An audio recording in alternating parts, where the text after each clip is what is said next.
Hey there, everybody. Brendan here with Team Top Cut. Just kind of wanted to discuss today a particular favorite deck of mine known as Vanquish Soul. Let me get this swapped over there. So, there's actually a couple reasons why I wanted to talk about this deck. First of which is I took this to locals yesterday and did phenomenally. Went undefeated across the day. It's a 5-round main event, cut the top 8. Did not drop a single match, only dropped like 2 games across the entire day to begin with. So, actually it might have been 3 games, but point is I won a lot. And not only did I win a lot, but I won very heartily against very good decks. Like I wasn't just playing against fodder. I was playing against, Malice, Ryziel. I did play one Runic Stun player. But regardless, it was a very good day. And now obviously it was a locals, but it came out to, a small regionals amount of rounds. And to me, that felt like a good, we'll say a good chance to really get a feel for Vanquish Soul in the current format. So real quick, I just wanted to talk about what made me want to pick this deck. This is a very grindy format. So if we look at previous formats, especially this past year with Snake Eyes running around and Ubel, those were very build a board, I'm going to set up too much for you to be able to stop style gameplay. Right now, what we're seeing with most of the other decks, it's a lot more grindy, a lot more interactive, a lot more give and take. And so the more that I played, the more I just kind of kept sitting back and thinking, what could I do to adjust for this format? Now, obviously, you could pick up Ryziel, you could pick up Malice, play the best decks. That's always good advice. But the second thing is I could play a grindier deck. I've been playing Ubel for the last couple of months, really loving that deck. But seriously, it does feel a little out of place. Not necessarily that the deck is bad or weak by any means. Like Ubel still feels very strong, and I really enjoy playing it still. But it just doesn't feel like it fits in the current meta. That's the best way that I can describe it. Vanquish Soul, on the other hand, feels like it fits perfectly. Now, this is a personal favorite deck of mine, so obviously I'm coming at it with a little bit of bias, and I do want everybody to take me at face value with that. But so I brought this just to kind of see how it would feel, and good golly, did this feel great. I did very well, and my Ryziel matchup, I absolutely slammed. Like, it was basically bullying with how easily I won that matchup. And it's not because my opponent was a bad player, like very, very, very good player. It's just that the way that this deck plays and the way that this deck is built to beat Ryziel. So I guess let me get a little bit into the actual deck itself. This was the list that I played, exactly card for card. There are some changes that I would like to make. There's some things I'd like to consider. First of which is this card right here, Metaltronus. Reason being is this card's very good into the current meta. It says target one face-up non-token monster your opponent controls. Special summon one monster from your hand, deck, or extra deck that has two or more of the same type, attribute, and or attack, but negate its effects. And if you do, negate that targeted monster's effects. Also, after that, if these monsters have the same name, you can banish both face down. Your opponent cannot activate the targeted monster's effects in response to this card's activation. Reason why I like this is because this is functionally an imperm that also gets you a body. You can play, for example, Underworld Goddess of the Closed World, and this works against Fiendsmith decks. This works against, actually, Ryziel Detonator. Let me show you. So Ryziel Detonator is a light 3K Pyro, and that is 2 things in common with Underworld Goddess, which is a light 3K. So what you can do is you can actually, and this is true for all decks, not even just Vanquish Soul. So if you're playing Fiendsmith, this actually works out even better.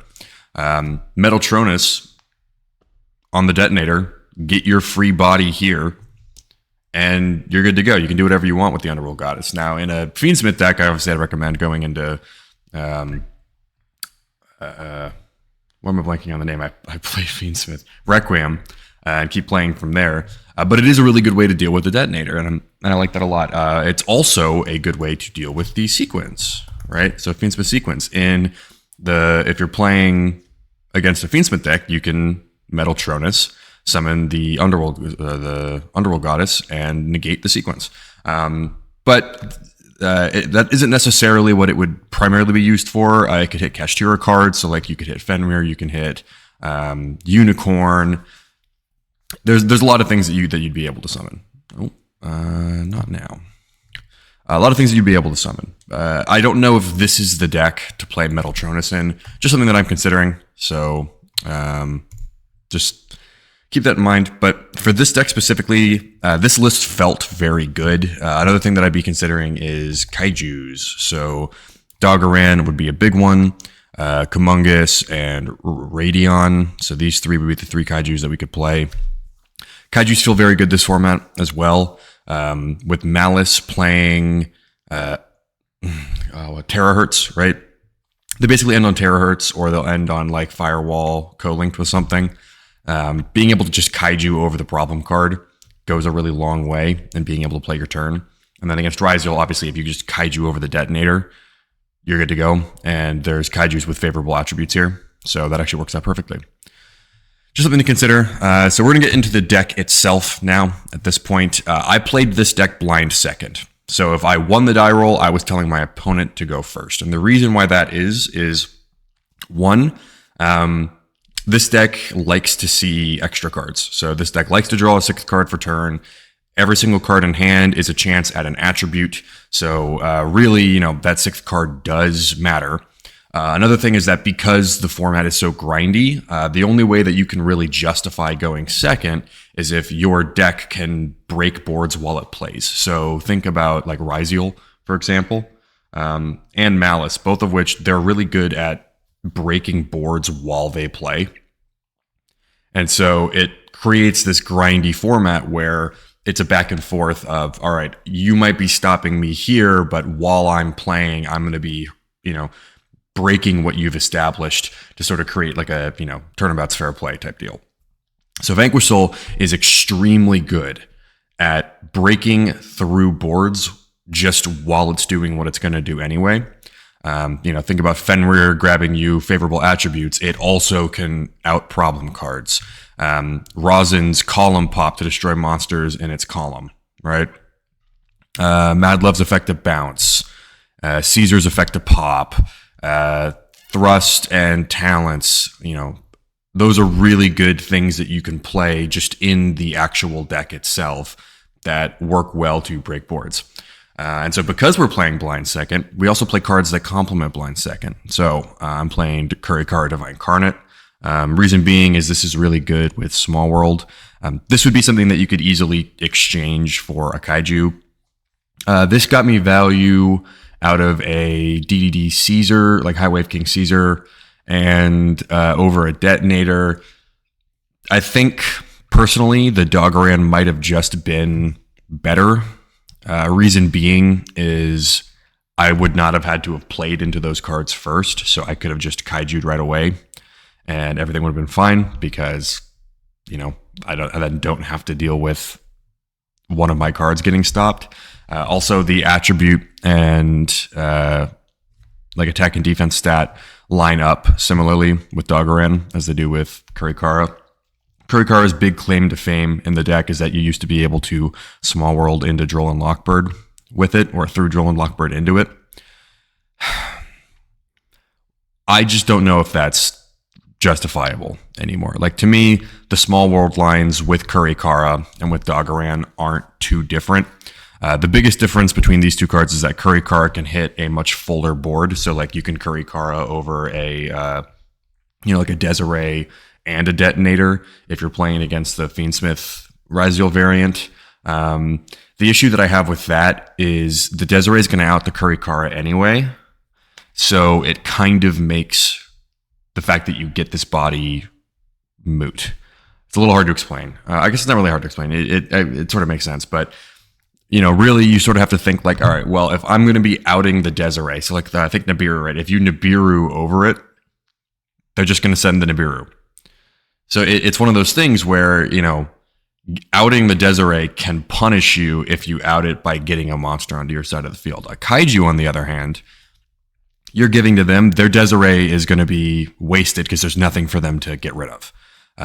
which I like personally. I think that them not being able to recycle resources, and if they do, it's going to be to force something weird out. I think that that's good. Don't give them the chance to put something back just for free. And then additionally, the fact that you don't have to let them play first might be an appeal to a kaiju. Just something to think about there. Obviously, Kumungus, it's an earth. Radian, it's a dark. Doggoran, it's a fire. I would main deck this, though. I would not be side decking these. If I play it, I'd probably be playing it at no more than 2. Maybe 1 Doggoran, 1 Kumungus, maybe, 1 dark, 1 fire. Point is, I would never play the kaijus at more than 2 total across the entire deck, side and main. Just because Small World kind of gets you whatever you need in this deck. So other than that, Pancratop's very good card, really good at outing Floodgates. This card trades extremely favorably with just everything. Like summon Pank, target the cross, deals with the cross. Or target the detonator if you've stopped the duo drive, deals with the detonator. Like Pank just trades favorably with cards really, really well. Not just outing Floodgates or problem cards, but also being a huge body that you can summon through a lot of circumstances. So like you can summon Fenrir and then summon Pank. And now, you haven't used a single normal summon, and your board breaking capability or your ability to punish your opponent for playing on your turn skyrockets. It's one of those things where, if they do end on something simple, you can just summon Pancratops and then swing over it. Basically force cards out, which I really like. Fenrir, reconnecting, oh no. Fenrir and Pancratops both have that capability of being bodies that you can just summon for free. I also wouldn't play Pank at more than 1. As much as I like this card, it is you can only use this effect once per turn. You can also only summon it once per turn, unlike Fenrir, which you can summon as many times as you'd like. So hopefully this comes back because I'm trying to talk about the deck. It's very obnoxious.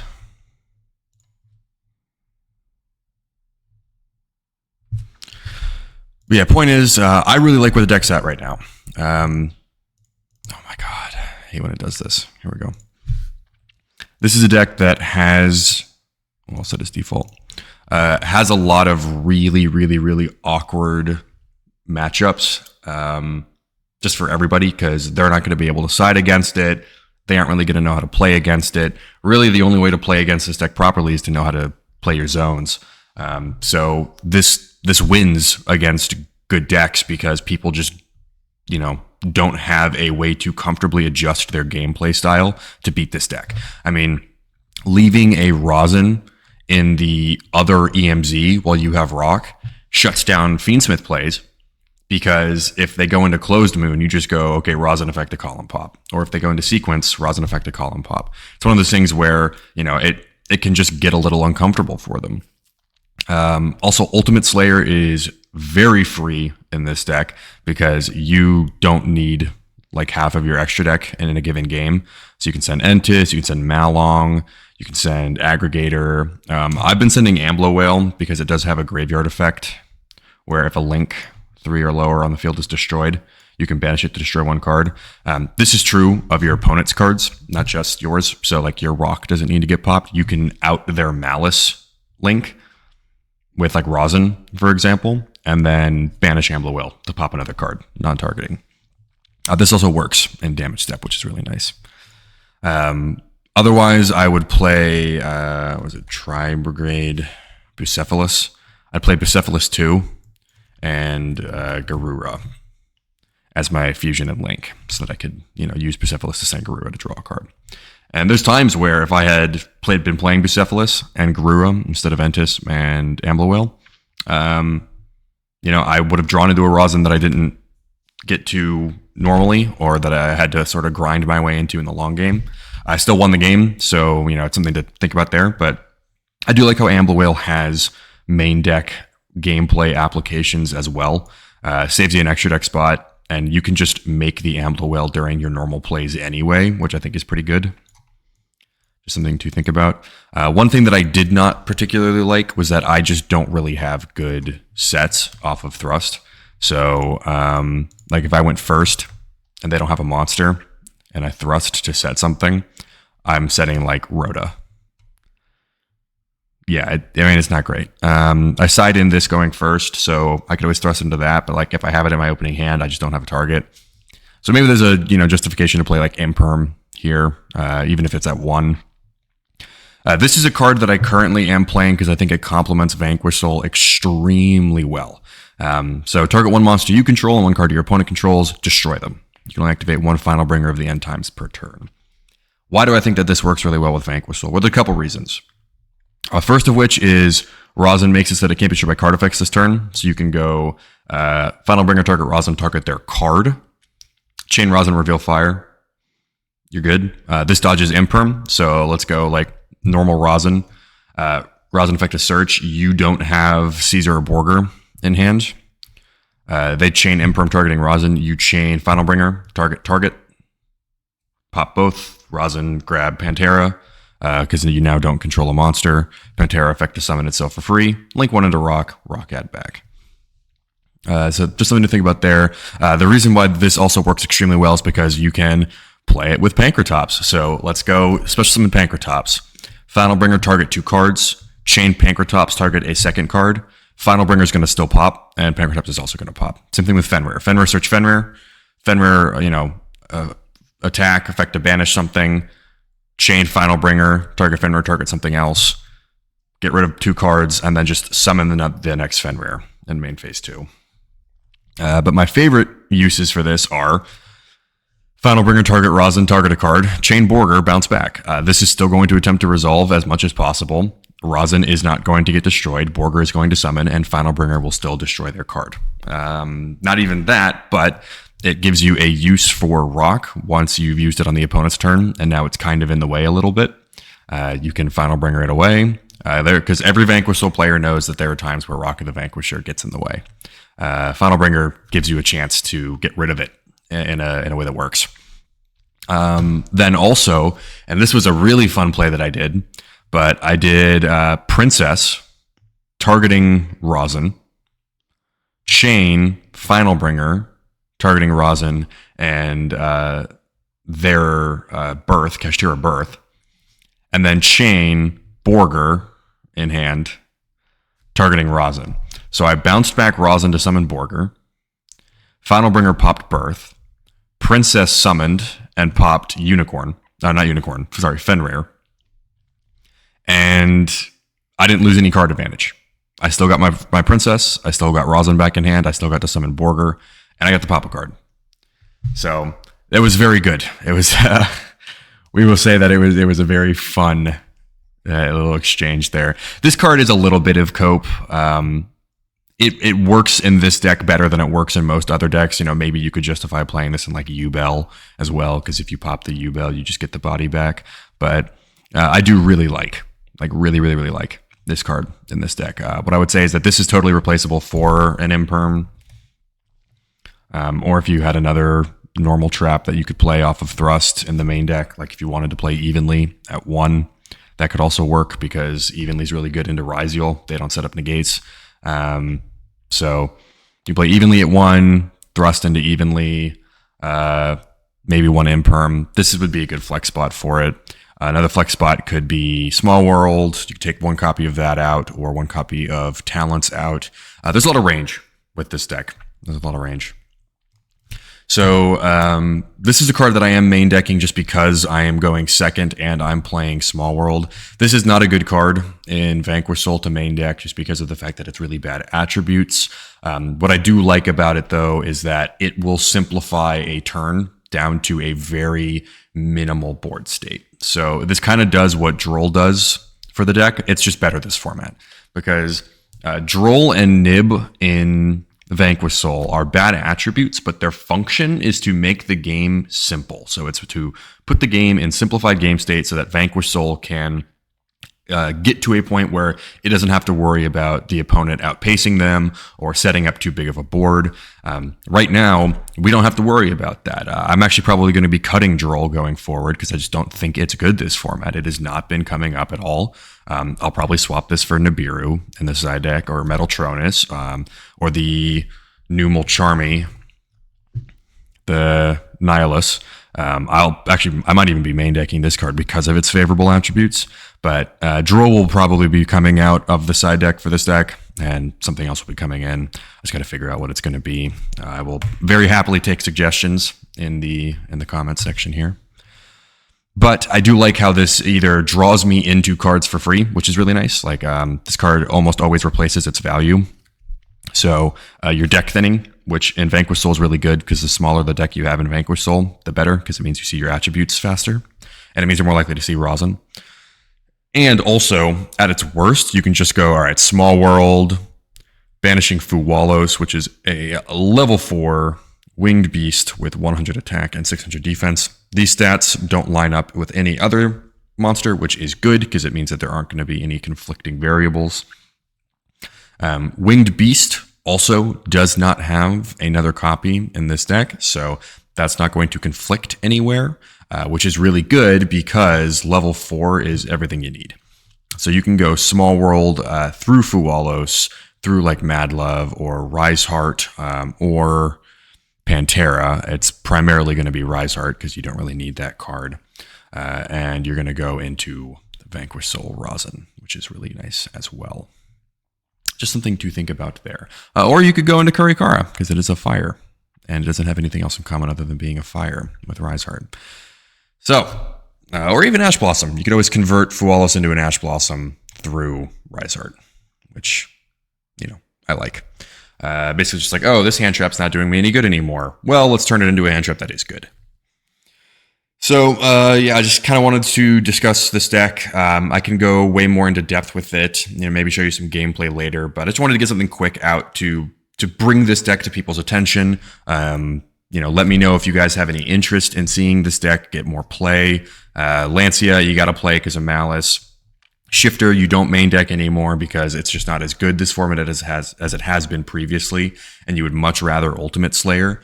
This also limits what your deck can do, kind of similar to how it does that with Malice, where Malice can play it, but it's a little bit limiting for them. Probably cutting Droll altogether. I do worry about like the random rogue decks, but I guess if I'm playing Nib in this spot, it's going to do something similar. Fantasme is perfect in this deck. It is like actually the perfect card in this deck.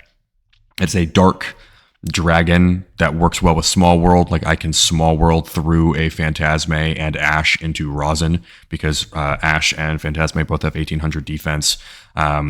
I love this card so much. If every single deck were Link summoning, I'd be main decking this. And actually, there's some justification to be main decking this over cards like Magnum Hut. Probably not Magnum Hut. Like Pankratops or Final Bringer, or even an extra copy of Small World or Talents, maybe even the Kurikara. There's some justification to maining this card because almost everything's playing Fiendsmith. Somewhere, and even if it's not, Malice is playing like Striker Malice, but Malice Link summons a whole bunch. What this does is this just fixes your hand. It is a dark that fixes your hand, gives your monsters protection from targeting, which is really nice. And every Vanquish Soul player knows how bad it is to draw like Borger, Caesar, Continue, and no starters. If you have Fantasme, you can put cards back that you don't like, or like you don't want the second copy of Borger in your hand, or like you don't need this other copy of Xiaolong. I'll just put it back after drawing 2 cards, and now my hand is considerably better, and I have protection for my only safe play, which is normal summon Rosin, because they can't Imperm or Veiler it, because I have Fantasme on field. Something to consider there as well. I also do really, really, really, really enjoy seeing this card going first or going second into Malice, because what this does is this lets me get more opportunities to draw into Lancia against Malice. I go blind second against every single deck except Malice, so I'll still go blind second game 1, but if I'm playing against Malice, I will side go first and side into there can be only one Snow Devil, and then I will still throw in my Fantasmes and my Lancias. And then obviously the cards that come out there are the Fualoses and the Ulti Slayers, the Kurikara, Pankratops. Very easy to side deck this deck going first. Extremely easy to side deck going first with this deck. The biggest problem is actually if you know that you're going second against a lot of decks, it's actually a little difficult to side properly because you're already built to go second. So like, for example, against Malice, what do I side out with Lancia? Because Lancia has to come in, Fantasme has to come in because I need more opportunities to see Lancia. A lot of things to consider there. And again, I'm more than willing to go into like a massive full breakdown of this, or really get into the weeds. I just kind of wanted to give you guys really sort of the discussion point of, hey, I think this deck is really good right now. This is how I'm building it to make sure that it still feels good right now. I'm kind of a purist. I've played everything with Vanquish Soul. I played the super heavy stuff. I've played Kashtira, a heavier Kashtira engine. I played Strike. I played Soul Striker. I don't know if anybody's seen that. I've played a Striker Vanquish Soul version of it that I really liked. I played a Mimighoul Vanquish Soul version of it. Like if you guys go to our channel and you see the Vanquish Soul player prep series, you'll see the nonsense pile deck I played of like Fiendsmith, Mimighoul, Vanquish Soul, Kashtira. That was a lot of fun. But I think Vanquish Soul is always at its best when it's pure, or at least when the core gameplay of the deck complements Vanquish Soul extremely well. So I'd be more than happy to make a much longer video kind of going into everything. Let me know if you guys want that. But yeah, other than that, that's kind of it. Anything from the extra deck here? Not really. I think I've talked about just about everything. Cool. All right. Well, thank you for joining us, and I'll see you next time. I got a couple more videos coming in the works, so we're going to get those done and ship them out. It's been busy over the holidays. I'm sorry we haven't posted in a while, but all right.